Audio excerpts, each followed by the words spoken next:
Ladies and gentlemen, let me tell you something, y'all. You don't need a room full of people to feel love. You don't need applause to feel valuable. You don't need someone beside you to feel complete. Being alone is not a punishment, it's a privilege. Some of y'all scared of being alone because you never learned how powerful it actually is. Happiness starts within, not with others.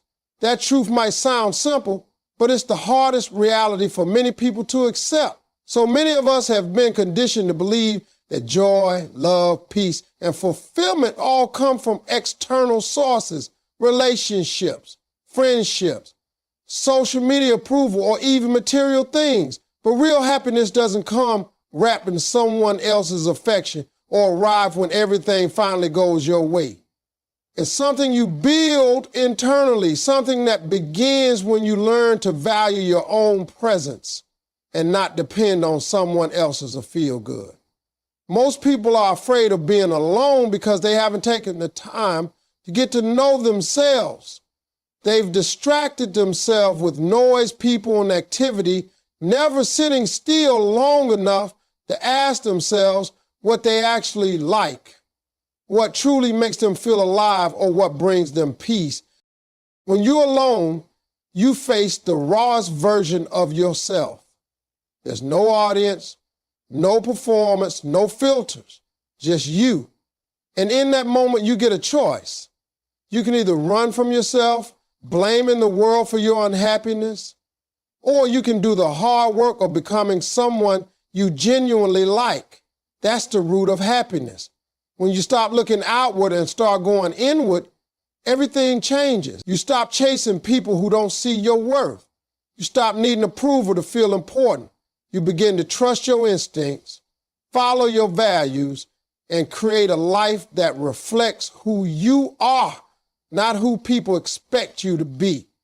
There's a kind of peace that comes when you no longer need other people to tell you that you matter.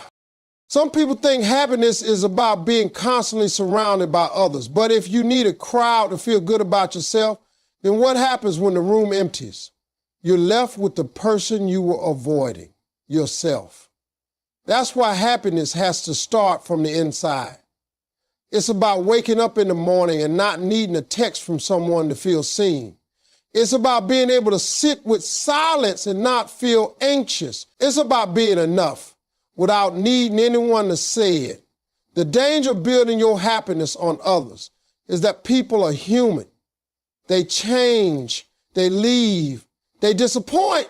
But when you've built your joy on your own foundation, you're not shaken by who stays or who walks out. It takes time and it takes effort. Learning to enjoy your own company doesn't mean isolating yourself or giving up on connection. It just means your joy isn't dependent on who shows up.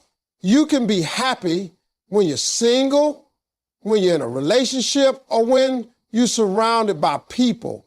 But your happiness isn't tied to any of that. You carry it with you because it lives inside you. That's when you stop needing relationships to feel whole and start wanting them to simply enhance what you've already built. You begin to choose people who match your peace instead of those who disturb it. You begin to attract better experiences because you operate from a place of confidence and security, not desperation or loneliness.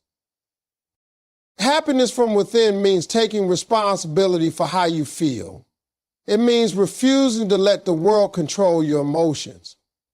You understand that your attitude, your mindset, and your habits play a bigger role in your joy than anything outside of you. It's not about pretending everything's perfect. It's about finding gratitude even in the middle of the mess. It's about showing up for yourself on the hard days and still believing you're worthy of love and joy. When happiness lives within you, you're free. You're no longer a prisoner to someone else's presence, attention, or validation. You realize you've had the key all along. You just had to stop looking everywhere else to find it. Alone time is powerful for growth and self-discovery. When you are constantly surrounded by people, their voices, their opinions, and their energy begin to shape how you think, how you feel, and how you act. While relationships and community are important, there comes a point where too much external influence can cloud your own voice. It's only in solitude that you truly begin to hear yourself clearly. That's when your mind quiets down and you begin to ask the questions that matter. Who am I? What do I want?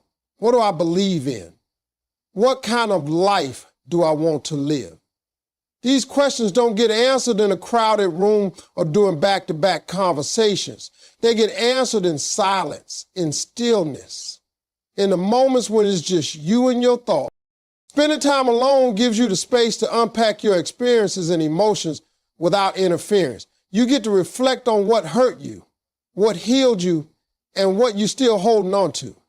You learn how to process your past and stop letting it control your future. It's in solitude that you understand your emotional triggers, your strengths, your weaknesses, and your desires. That understanding becomes the foundation of your personal growth. You stop reacting to life and start responding with intention. You become more self-aware, and that awareness helps you make better decisions about your relationships, your work, your habits, and your boundaries. Most people are afraid to be alone because they're scared of what they'll find in the silence. They stay busy to avoid the parts of themselves they don't want to confront. But healing and growth don't happen through distraction. They happen when you face yourself honestly and begin the work of transformation. Alone time isn't about being lonely. It's about being available to do the work that can't be done when you're constantly giving your energy to others. You learn to be your own companion, your own guide, and your own motivator. That builds emotional independence. And that's a powerful kind of strength. When you don't need someone else to make you feel secure or fulfilled, you become unstoppable in solitude. You also reconnect with your creativity. When your mind is not being pulled in a dozen directions, ideas begin to surface, solutions appear, visions become clear. Some of the greatest innovations, breakthroughs, and life-changing ideas are born in moments of solitude. You begin to see what's possible when you're not trying to please anyone or live up to anyone's expectations. You get to imagine, plan, and build without compromise. You start to remember the passions you buried, the dreams you forgot, and the version of yourself you put on the shelf just to fit in.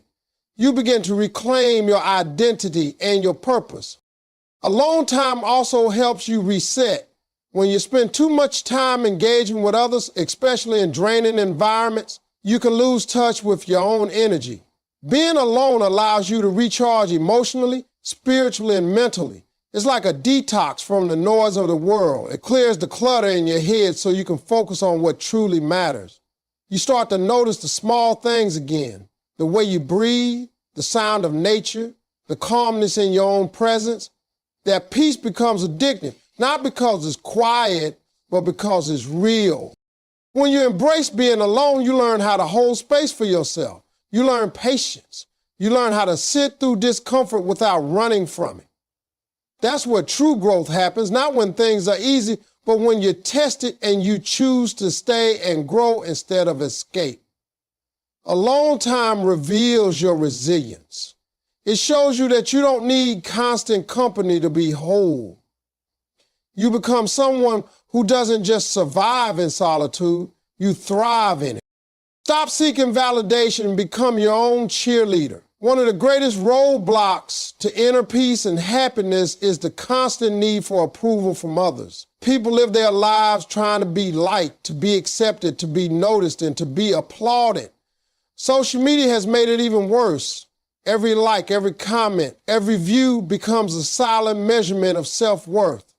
But the truth is, the more you depend on others to validate you, the more you give away your power. You hand them the keys to your joy, your confidence, and your identity. And once they have that control, you become a prisoner to opinions that are constantly changing.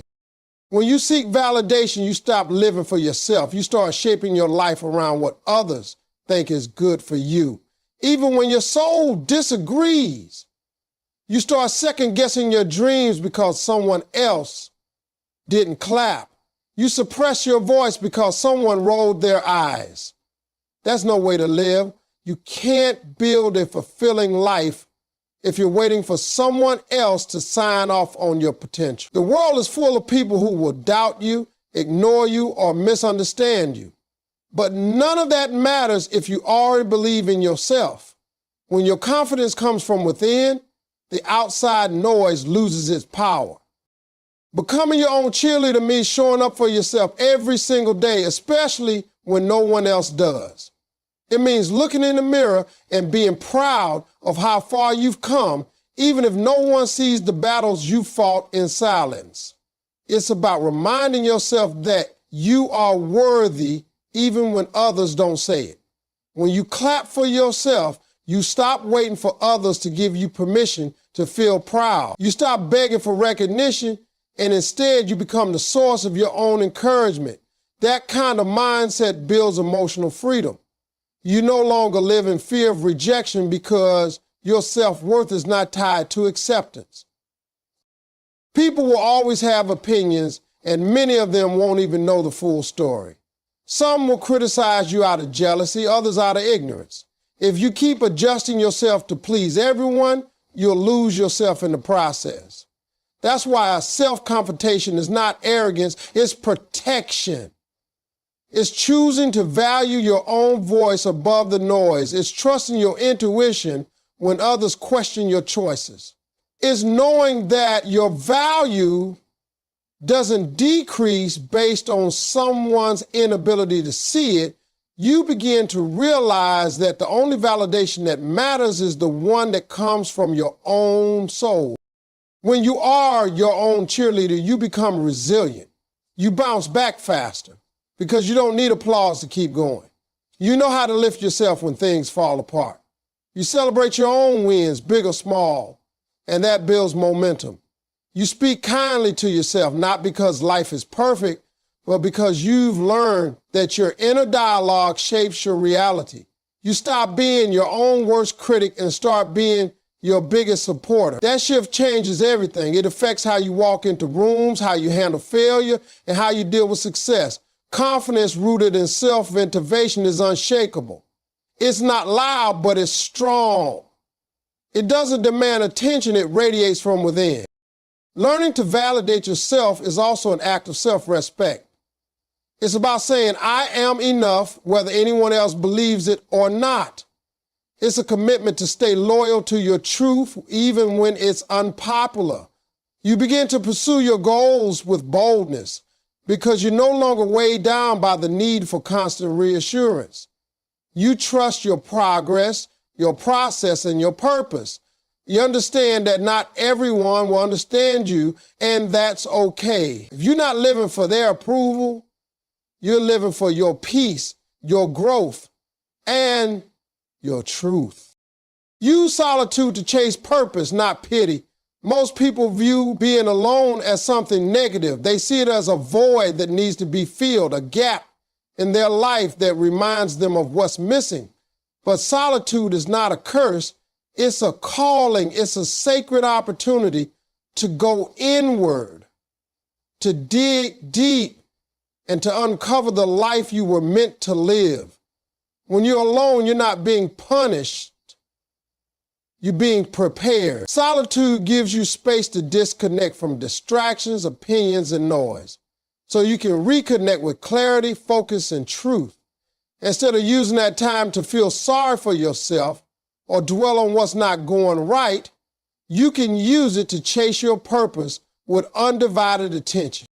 When you're surrounded by people constantly, your energy gets divided. You're pulled in different directions, answering to different needs, and trying to juggle multiple roles. But in solitude, everything slows down.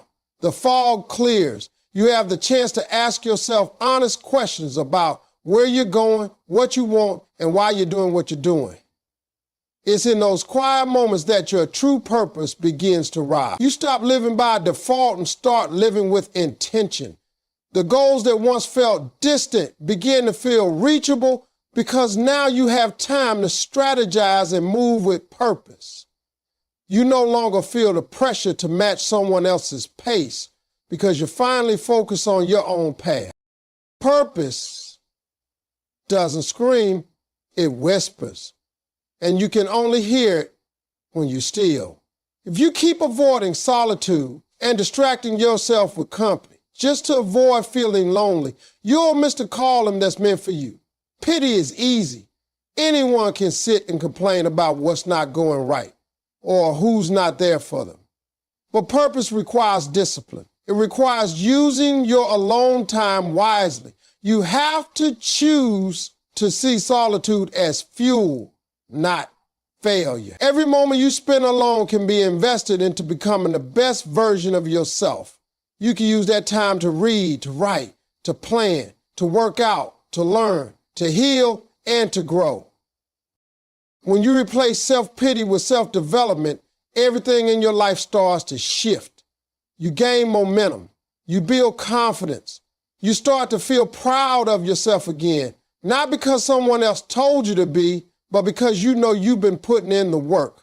You stop looking at being alone as something that makes you weak and begin to see it as something that makes you unstoppable. That's what purpose does. It gives your solitude meaning. It transforms quiet moments into building blocks for your future. People who operate from pity often wait for someone else to come and fix things. They wait for love, support, opportunities, and motivation to show up from outside sources.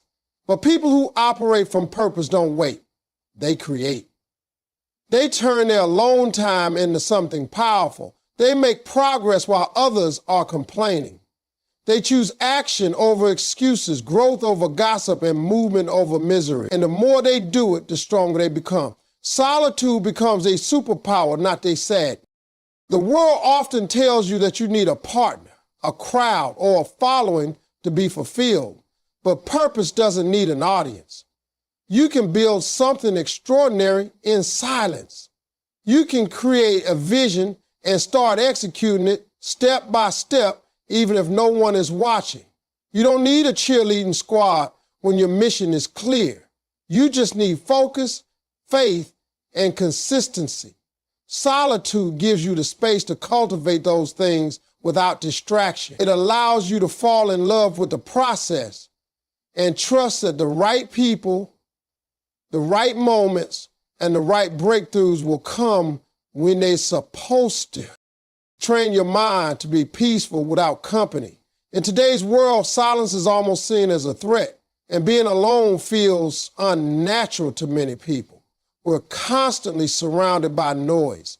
Notifications, conversations, television, music, endless scrolling. It's become second nature to keep our minds busy, distracted, and occupied. But peace doesn't grow in chaos, and clarity doesn't come from noise. If you always rely on the presence of others or external stimulation to feel calm, you're not really at peace. You're just distracted from your discomfort.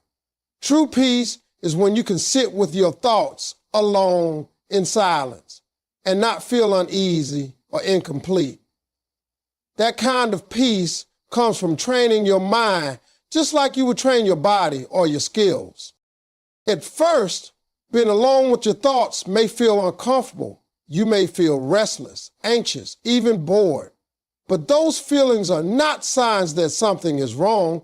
They're signs that you're not used to facing yourself. Most people never take time to examine what's really going on inside their minds.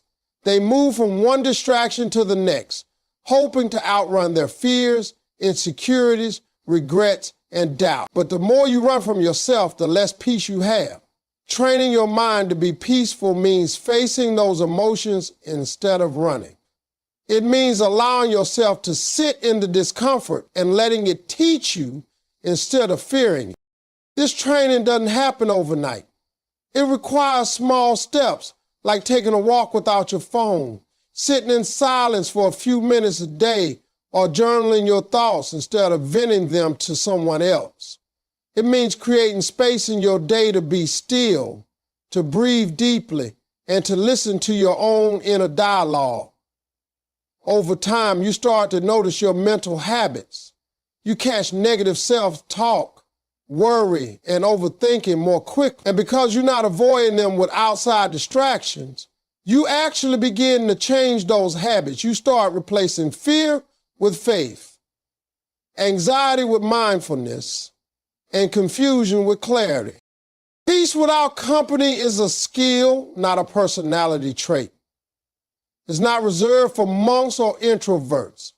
It's available to anyone willing to slow down and look within. When your peace isn't tied to people, you become emotionally independent. That doesn't mean you reject relationships or isolate yourself. It means you're not emotionally dependent on anyone to feel okay. You stop needing constant reassurance or company to feel settled. You develop an inner calm that follows you everywhere, whether you're in a crowd or completely alone. This kind of inner peace changes how you show up in the world. You become less reactive. You don't panic over delays, disappointments, or silence. You begin to operate with more patience and intention. You're less easily influenced by negativity or drama because you've already created a quiet, grounded place within yourself. That peace becomes your home, and no one else can disturb it unless you let them. It's not about ignoring emotions or pretending everything's fine. It's about managing your emotions instead of being controlled by them. One of the most freeing realizations is that you don't need to be constantly entertained, talked to, or surrounded by people to feel happy. There is strength in being content with your own company. There is clarity in choosing stillness.